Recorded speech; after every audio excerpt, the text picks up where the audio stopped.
اعوذ باللہ من الشیطان الرجیم بسم اللہ الرحمن الرحیم من كان يريد العزة فلله العزة جميعا إليه يسعد الكلم الطيب والعمل الصالح يرفعه والذين يمكرون السيئات لهم عذاب شديد ومكر أولئك هو يبور۔ جو کوئی دنیا میں عزت کا طلبگار ہے اسے معلوم ہونا چاہیے کہ تمام تر عزت اللہ تعالیٰ ہی کے لیے ہے۔ یہی کلمہ طیبہ انسان کو اللہ تعالیٰ تک پہنچاتا ہے اور نیک اعمال اس کو بلند مرتبہ پر پہنچاتے ہیں، اور جو لوگ بری تدبیریں کرتے ہیں ان کے لیے سخت ترین عذاب ہے اور ان کے فریب کاری پامال ہو کر رہے گی۔ یہ سورہ فاطر کی 10ویں آیت ہے۔ اس میں سب سے پہلی بات تو اللہ تعالیٰ یہ بتانا چاہ رہے ہیں کہ انسان عزت کا طلبگار ہوتا ہے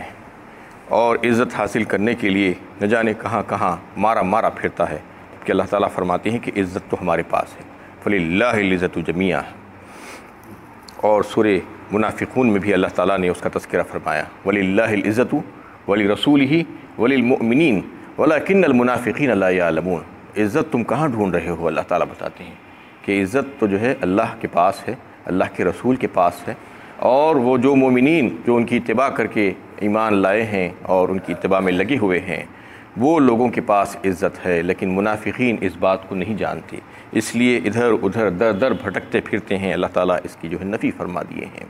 اور جو ہے سورہ نساء میں بھی جو ہے اس کا تذکرہ آیا ہے، الذین یتخذون الکافرین اولیاء من دون المؤمنین ایبتغون عندهم العزۃ فإن العزۃ للہ جمیعا۔ اس میں بھی اللہ تعالیٰ فرما رہے ہیں کہ جو لوگ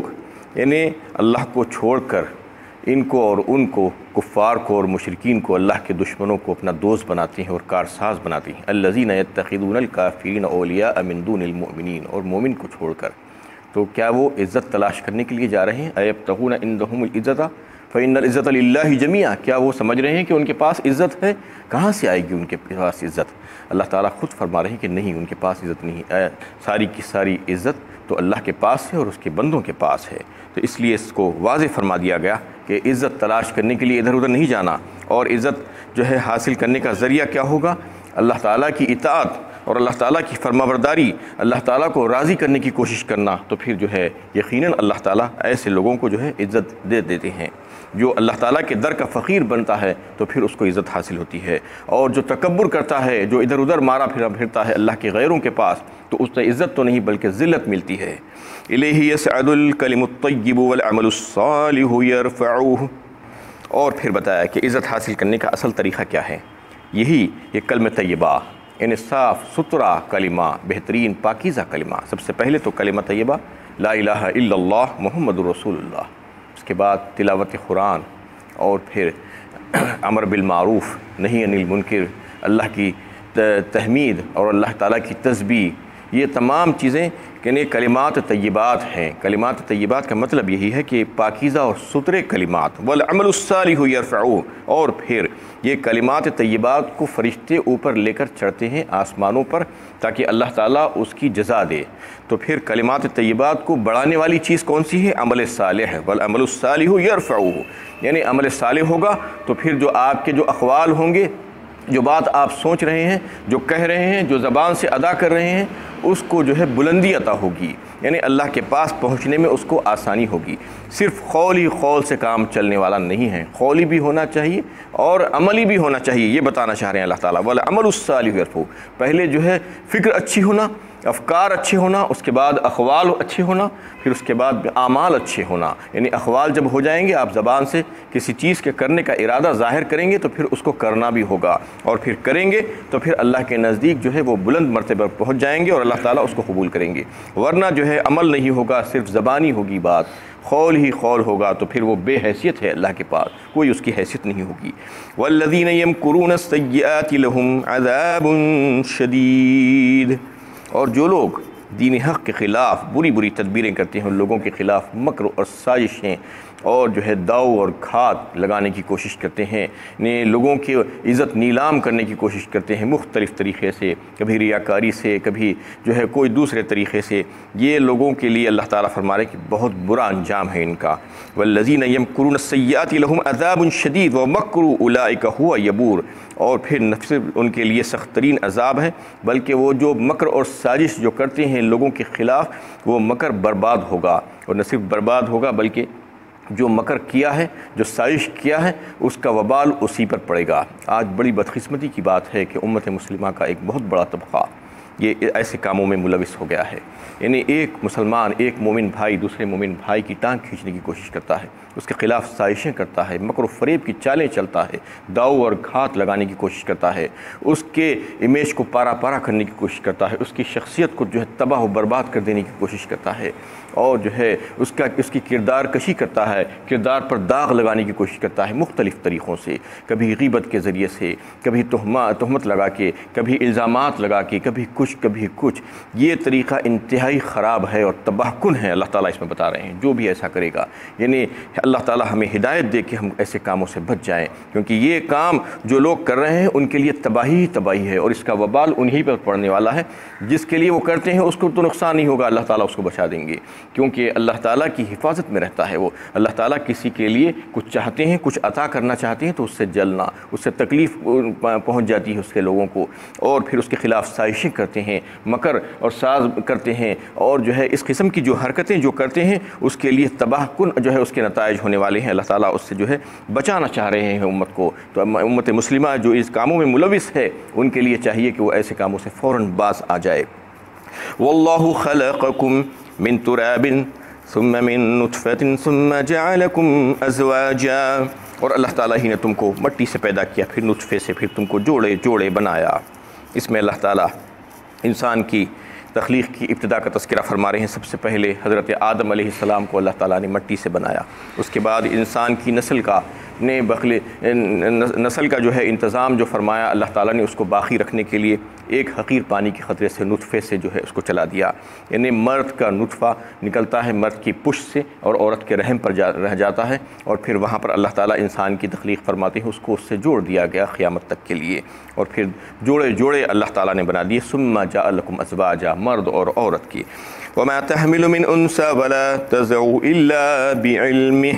اور نہ کوئی عورت حاملہ ہوتی ہے اور نہ بچہ جنتی ہے مگر یہ سب کچھ اللہ تعالیٰ کے علم میں ہوتا ہے۔ اس میں اللہ تعالیٰ کا علم محیط کا تذکرہ فرما رہے ہیں کہ اللہ تعالیٰ کو سب کچھ معلوم ہے۔ کوئی عورت جو حاملہ ہوتی ہے تو اس کے بارے میں بھی اللہ تعالیٰ کو سب کچھ معلوم ہے کہ اس کے پیٹ میں کیا ہے، کیا پل رہا ہے، اس کے لیے اللہ تعالیٰ تقدیر لکھتے ہیں فرشتے کے ذریعے سے۔ اور پھر عورت کو جو ہے وضع حمل ہوتا ہے تو اس کے بارے میں بھی اللہ تعالیٰ کو پتہ ہے کہ وہ کیا ہے اور کب ہونے والا ہے۔ اور پھر اس کے علاوہ جو ہے سورہ انعام میں جو ہے آپ سن چکے ہیں کہ اللہ تعالیٰ کو تو جو ہے ہر چیز کا پتہ ہے، یعنی ایک پتا بھی جو ہے نہیں گرتا زمین پر، اس سے پہلے اس کو اللہ تعالیٰ کو معلوم ہو جاتا ہے اور پتہ ہے۔ اور زمین کی گہرائیوں میں، تاریکیوں میں جو ہے ایک بیج اور ایک دانہ بھی جو ہے نشو نما نہیں پاتا مگر اللہ تعالیٰ کو معلوم ہے۔ تو یہ ساری باتیں اللہ تعالیٰ کے علم میں ہیں، اللہ تعالیٰ کا علم محیط ہے۔ وما يعمر من معمر ولا ينقص من عمره الا في کتاب، اور نہ کسی بڑی عمر والے کو عمر زیادہ دی جاتی ہے اور نہ اس کی عمر کم کی جاتی ہے مگر وہ سب کچھ کتاب میں لکھا ہوا ہوتا ہے۔ اس کا کیا مطلب ہے؟ یعنی عمر والے کو عمر، بڑی عمر، اور جو ہے کسی کی عمر کم، ولا ينقص من عمره، سب کچھ اللہ تعالیٰ کو معلوم ہے، کتاب مبین میں لکھا ہوا ہے۔ بعض احادیث سے یہ بات ثابت ہوتی ہے کہ اچھے عمل جو کرتے ہیں، یعنی عمل صالح، اس میں لوگوں کے ساتھ اچھا سلوک کرنا، اپنے ذوی الارحام جو رشتہ دار ہے، رحم کے رشتہ دار ہیں، ان کے ساتھ اچھا سلوک کرنا اور صلہ رحمی کرنا، اس کی وجہ سے عمر میں اضافہ ہوتا ہے۔ تو عمر میں اضافہ کیسا ہوتا ہے؟ جبکہ اللہ تعالیٰ خود بیان فرما دیے ہیں، کئی ایک آیتوں میں یہ بات آ رہی ہے، سورہ اعراف میں بھی آئی ہے، سورہ یونس میں بھی آئی ہے کہ لِكُلِّ أُمَّةٍ أَجَلٌ فَإِذَا جَاءَ أَجَلُهُمْ لَا يَسْتَأْخِرُونَ سَاعَةً وَلَا يَسْتَقْدِمُونَ، ہر ایک امت کے لیے، ہر ایک کے لیے ہم نے جو ہے ایک وقت مقرر کر کے رکھ دیا ہے، اور جو وقت آتا ہے تو پھر ایک لمحہ بھی تاخیر و تقدیم نہیں ہو سکتی۔ تو پھر عمر میں اضافہ یا عمر میں کمی کیسا ہوتی ہے؟ اس کا مطلب یہ ہے کہ برکت آپ جانتے ہیں کہ برکت کیا چیز ہوتی ہے۔ یعنی دنیا میں بھی آپ دیکھتے ہیں کہ کبھی مال میں برکت، اور کبھی جو ہے دوسری چیزوں میں برکت، رزق میں برکت، تھوڑے میں جو ہے زیادہ لوگ استفادہ کر لیں، ویسا ہی جو ہے عمر میں برکت ایسی ہوتی ہے کہ ایک انسان کی عمر 60 سال ہے، 60 سال اس کی اجل میں لکھی ہوئی ہے کہ 60 سال ہی جیے گا، اس سے 1 منٹ زیادہ یا کم نہیں ہوگا، لیکن اللہ تعالیٰ اس کے نیک اعمال کی وجہ سے اس کو جو ہے اس کی عمر میں برکت عطا فرما دیتے ہیں، تو وہ 60 سالوں میں 100 سال کے برابر کام کر لیتا ہے، یہ جو ہے برکت ہے، یہ عمر میں زیادتی ہے۔ ویسے ہی جو ہے ایک دوسرا جو بدبخت ہوتا ہے وہ جو ہے برے کام کر کے بدعمالیوں کی وجہ سے اس کی عمر میں کمی ہو جاتی ہے، اس کا مطلب یہ ہے کہ اس کی عمر کی برکت ختم ہو جاتی ہے اور وہ جو ہے فضول اور بیکار کاموں میں جو ہے اپنی عمر کو ضائع کر دیتا ہے، تو وہ 60 سال کی عمر جا کے جو ہے 10-20 سال کا بھی کام نہیں کر پاتا، وہ ایسا جو ہے اللہ تعالیٰ کر دیتے ہیں اس کے لیے، یہ جو ہے اس کا مطلب ایک مطلب تو یہ ہے۔ اور یہ ہے یمحو اللہ ما یشاء ویثبت وعندہ ام الکتاب کہا ایک مقام پر اللہ تعالیٰ نے سورہ رعد پارہ 13 میں، اس کا کیا مطلب ہے؟ اللہ تعالیٰ جو ہے مٹا دیتے ہیں جسے چاہتے ہیں اور لکھ دیتے ہیں جس کے لیے چاہتے ہیں، اور ان کے پاس کتاب مبین ہے، لوح محفوظ ہے، یعنی ایک تقدیر ایسی بھی ہوتی ہے انسان کی جو تقدیر معلق ہوتی ہے، لٹکی ہوئی ہے، جیسا کہ مثال کے طور پر آپ دنیا میں جو ہے کسی سے کہا جاتا ہے کہ یہ کام کر لو گے تو یہ مل جائے گا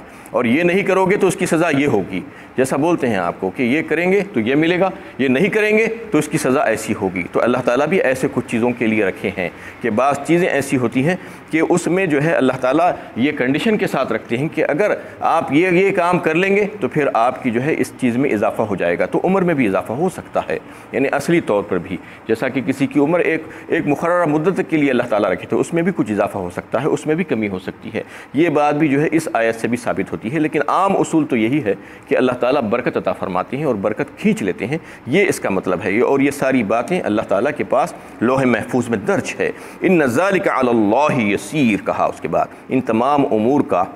طے کر دینا اللہ تعالیٰ کے لیے آسان ہے۔ وما يستوي البحرين هذا عذب فرات سائغ شرابه وهذا ملح اجاج، اور پانی کے دونوں ذخیرے یکساں نہیں ہو جاتے، ان میں ایک تو میٹھا پیاس بجانے والا ہے، خوش ذائقہ آسانی سے پیا جاتا ہے، اور دوسرا کھارا اور کڑوا۔ اس میں اللہ تعالیٰ جو ہے اپنی قدرت سے 2 پانی کے دریا کو جاری کیے ہیں دنیا میں اور انسانوں کی ضروریات کے لیے، ایک فرمایا کہ اس میں جو ہے ایک میٹھا ہے پیاس بجانے والا اور خوشگوار پینے والوں کے لیے، اور دوسرا ہے کھارا اور کڑوا، اس کی بھی کچھ الگ ضرورتیں ہیں۔ وَهُوَ الَّذِي مَرَجَ الْبَحْرَيْنِ هَذَا عَذْبٌ فُرَاتٌ وَهَذَا مِلْحٌ أُجَّاجٌ وَمِن كُلٍّ تَأْكُلُونَ لَحْمًا طَرِيًّا وَتَسْتَخْرِجُونَ حِلْيَةً تَلْبَسُونَهَا، اس میں کہا، اور سورہ فرقان میں وَجَعَلَ بَيْنَهُمَا بَرْزَخًا وَحِجْرًا مَّحْجُورًا کہا، اس ایسی ہی آیت، اس سے ملتی جلتی آیت، اس میں یہ بتایا گیا کہ وہ اس کے بیچ ہم نے ایک آڑ لگ دی ہے، یعنی اس کا مطلب یہ ہے کہ اللہ تعالیٰ 2 پانی زمین ہی سے نکالتے ہیں، دونوں پانی، میٹھا پانی بھی اور کھارا پانی بھی۔ میٹھا پانی آبادیوں، انسانی آبادیوں کے درمیان جو ہے چشموں کی شکل میں، کنوؤں کی شکل میں، نہروں کی شکل میں آتا ملتا ہے، اور وہ اس سے جو ہے انسان اور جو ہے جانور فائدہ اٹھاتے ہیں، یہ میٹھے پانی کی ضرورت جو ہے ہر ایک کو معلوم ہے۔ اور ایک ہوتا ہے کڑوا اور جو ہے کھارا پانی، یہ جو ہے سمندر جو ہے بڑے بڑے سمندر اللہ تعالیٰ نے مشرق سے مغرب تک جو ہے زمین پر بنا دیے ہیں، اس میں جو ہے کڑوا اور کھارا پانی ہوتا ہے، اس میں سالٹس کا ایک پروپورشنیٹ جو ہے ریشو اللہ تعالیٰ نے رکھ دیا ہے کہ اس کے حساب سے اس میں جو ہے کڑوا پن اور کھارا پن ہوتا ہے، اور بتایا جاتا ہے کہ زمین پر جو ہے تقریباً 77% پانی ہی ہے، خشکی جو ہے 23% ہے، اور جو ہے پانی 77% ہے، تو اس طریقے سے سمندر جو ہے بڑے بڑے سمندر، اس میں جو ہے پانی کھارا پانی اور کڑوا پانی ہے، دونوں کی الگ الگ ضرورتیں ہیں۔ ایک میٹھا پانی، میٹھے پانی کی ضرورت تو سب کو معلوم ہے، کڑوا پانی اور کھارا پانی جو ہے اس کی ضرورتیں الگ ہے۔ اللہ تعالیٰ نے جو ہے اس کو جو کڑوا بنا کے رکھا ہے تو اس کی ضرورت، اس کی اہمیت، اس کی افادیت یہ ہے کہ وہ جو ہے خراب نہیں ہوتا، اچھا، اور میٹھا پانی جو ہوتا ہے وہ رکھ دینے سے خراب ہو جاتا ہے، اس میں بدبو آ جاتی ہے، کڑوے یعنی جو کھارا پانی ہوتا ہے وہ جو ہے خراب نہیں ہوتا، ایک چیز تو یہ، اور اس میں کروڑوں اللہ تعالیٰ کی جو ہے مخلوقات ہیں، پانی کی مخلوقات، وہ جو ہے مرتی بھی اسی میں ہے، تو پھر مرنے کے بعد اس کو جلا کر بھسم کرنا ہوتا ہے، تو اس لیے اس کو کڑوا بنایا گیا ہے اور کھارا بنا دیا گیا ہے، اس میں جو ہے سالٹ کا ریشو اتنا زیادہ رکھ دیا گیا ہے کہ وہ اسی میں جو ہے جل کر مر جاتے ہیں۔ اور تیسرا اس کا فائدہ یہ ہوتا ہے کہ دنیا کی جو ساری جو ہے ندیوں کا پانی ہوتا ہے، جو سرپلس پانی ہوتا ہے، وہ بھی جو ہے بہہ کر سمندر ہی میں جاتا ہے، کیونکہ زمین پہ اگر پانی رہ جائے گا زیادہ انسانی ضرورتوں کی تکمیل کے بعد اور زمین جتنا جذب کر سکتی ہے کر لیتی ہے، اور برف کے تودے جو ہے اس پہ جم جاتے ہیں پہاڑوں کے اوپر۔ اس کے علاوہ بھی بہت پانی ہوتا ہے جو ندیوں میں جو ہے بہہ کر نکلتا ہے، تو وہ پانی اگر جو ہے انسانی آبادیوں میں آ جائے تو تباہی مچا دیتا ہے۔ اس کے لیے اللہ تعالیٰ نے ایسا انتظام کر دیا ہے کہ ندی بہہ کر آخر میں جا کر جو ہے پھر سے سمندر ہی میں گرتی ہے، اور سمندر اس کے پانی کو لے لیتا ہے۔ ایسا ہی جو ہے دنیا کی جو ساری غلاظتیں ہیں، گندگیاں ہیں، وہ سارے کے سارے سمندر میں جا کر بہہ کر مل جاتی ہیں، وہ تمام گندگیوں کو جو ہے سمندر لے لیتا ہے۔ تو اگر سمندر میں کھار نہیں ہوگا، سالٹ نہیں ہوگا وہ ریشو کا، تو پھر جو ہے تعفن اٹھ جائے گی، اتنی بو اٹھ جائے گی کہ انسانوں کو رہنا دشوار ہو جائے گا زمین پر۔ یہ جو ہے اس کی ایک ضرورت ہے۔ تو اس طریقے سے یعنی کھارے پانی کی بھی ضرورتیں ہیں اور میٹھے پانی کی بھی ضرورت ہیں، اور پھر وہ کھارا پانی جو سمندر کا ہے وہ جو ہے خاموش ٹھہرا ہوا ہوتا ہے اصل میں جو ہوتا ہے، تو اس کو اللہ تعالیٰ اس میں لہریں پیدا کرتے ہیں، جو ٹائڈز جو کہتے ہیں، مد و جزر جسے کہا جاتا ہے، وہ مد و جزر کو جو ہے اللہ تعالیٰ کیسا پیدا کرتے ہیں؟ چاند کی تاریخوں کے ذریعے سے، چاند کا گھٹنا اور بڑھنا جو ہوتا ہے اس کے ذریعے سے مد و جزر، لو ٹائڈز اور ہائی ٹائڈز، چاند کی جو ہے آخری بیچ کی جو تاریخیں ہوتی ہیں 13، 14، 15، یا چاند جب زیادہ بڑا نکلتا ہے تو اس وقت جو ہے ہائی ٹائڈز ہوتی ہیں، اس کے بعد پھر لو ٹائڈز ہوتی ہیں۔